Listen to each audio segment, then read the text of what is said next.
उत्तराखंड गंगा की पहचान को लेकर के आगे बढ़ता है। गंगा पे लगभग 60 बड़े बांधों या तो बन चुके, प्रस्तावित हैं और निर्माणाधीन हैं। ऐसी स्थिति यमुना की है, ऐसी स्थिति यह उत्तराखंड की तमाम नदियों की है और पूरे हिमालय क्षेत्रों में यही स्थिति है। उत्तराखंड के अंदर में बड़े बांधों के लिए लगभग 1500 किलोमीटर सुरंगें बनने प्रस्तावित हैं। इन सुरंगों की वजह से पूरा पहाड़ हिल जाता है।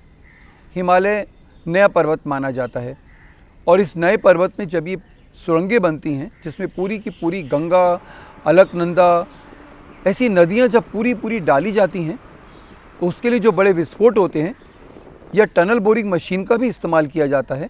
उससे ऊपर के पहाड़ के हिस्से सब दरकते हैं, भूस्खलन बढ़ते हैं, मकानों में दरारें आती हैं, पानी के स्रोत सूख जाते हैं, खेती पे बुरा असर पड़ता है, लोगों के जीवन पे बुरा असर पड़ता है। मगर दुखद स्थिति ये है कि विकास के नाम पर बनाए जा रहे इन बड़े बांधों की वजह से लोगों की स्थिति पर कभी ध्यान नहीं दिया गया। सुरंग परियोजनाओं से प्रभावित सिर्फ उनको माना जाता है जिनकी ज़मीन जा रही है और जो सुरंगों के ऊपर रहते हैं, जिनका कि पानी जाता है, खेती पे असर पड़ता है, मकानों पे दरारें पड़ती हैं।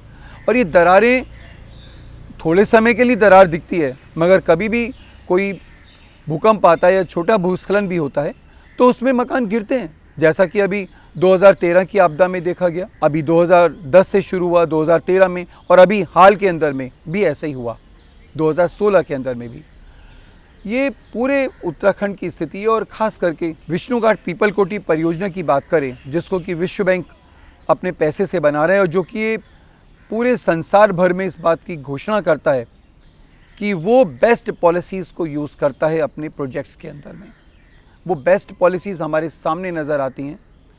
सुरंग परियोजना से प्रभावित, सुरंगों के ऊपर रहने वाले लोगों को प्रभावित माना ही नहीं गया। आज अगर लोग कहते हैं कि हमको पुनर्वास चाहिए, देश के विकास के लिए बांध बना रहे तो आपको पुनर्वास देना चाहिए, आप पुनर्वास नहीं देते, उनको जेल देते हैं।